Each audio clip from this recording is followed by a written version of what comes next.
Hi, my name is Tristan Radent, and my project is on the Chinese Central Pacific Railroad workers.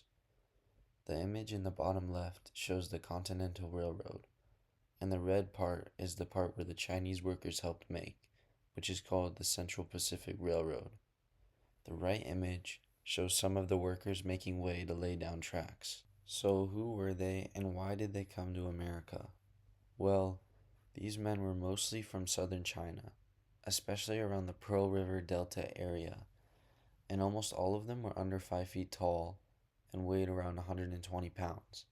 This is important to consider because of the type of work they were doing, which involves the use of their bodies.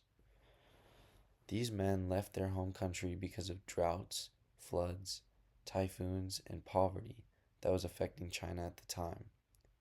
Many came to America in hopes of striking it rich in the gold industry, but because of taxes from the US government on the Chinese workers and white miners who did not allow the Chinese to work on the profitable claims in the Sierras, they were not able to make money from the gold rush specifically. Instead, many found work as low wage laborers. The top image shows the area approximately where most of the Chinese came from, and the bottom image shows some of the Chinese workers panning for gold. So, what did they actually do? Well, in 1865, the company Central Pacific wanted Chinese workers to build their railroad because the laborers that they had were not effective enough and were laying the tracks too slow. When the Chinese heard about this opportunity, they jumped on it in order to make more money. The Chinese workers mostly did unskilled labor for the railroad, which involved cutting down trees and blasting rocks with explosives. Also, moving debris after they did it, and doing a lot of dangerous work, which included drilling holes in the sides of mountains and lighting explosives. The top image shows some Chinese workers near a mountain, and the bottom image is an example of what would happen when blowing up the rock. What were the daily lives like for these workers? All of the workers were expected to work long hours every day from sunrise to sunset.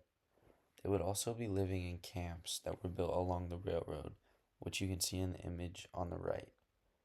Those camps would hold up to 20 men and one cook to cook for all of them. Food would include steamed rice, chicken, dried seaweed, and Chinese seasonings every day. These men would also be expected to work year round. What did these workers have to put up with? One of the main problems that was unfortunate for the workers were the dangerous work conditions.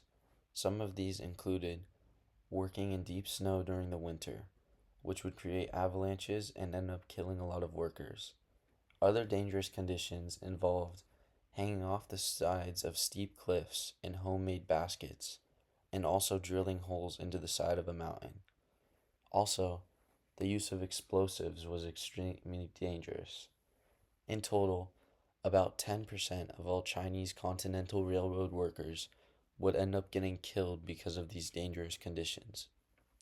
Another issue the Chinese workers had to put up with was unequal treatment. At first, the workers were paid $28 a month, but it was later raised to $41 after strikes from the workers. The Chinese workers also had to pay for their own food and other costs, while the white workers had their costs paid by the company. The image on the right shows Chinese workers working in deep snow in the Sierras. What was their work ethic like?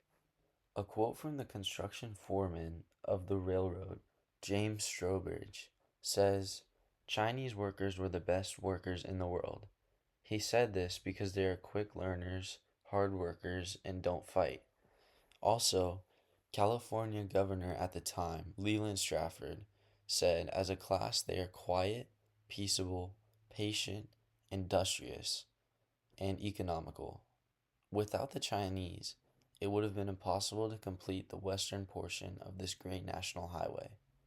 This shows that despite the harsh conditions and discrimination faced by the Chinese workers, they were able to stay peaceful, hard workers, and add to the United States in a very meaningful way.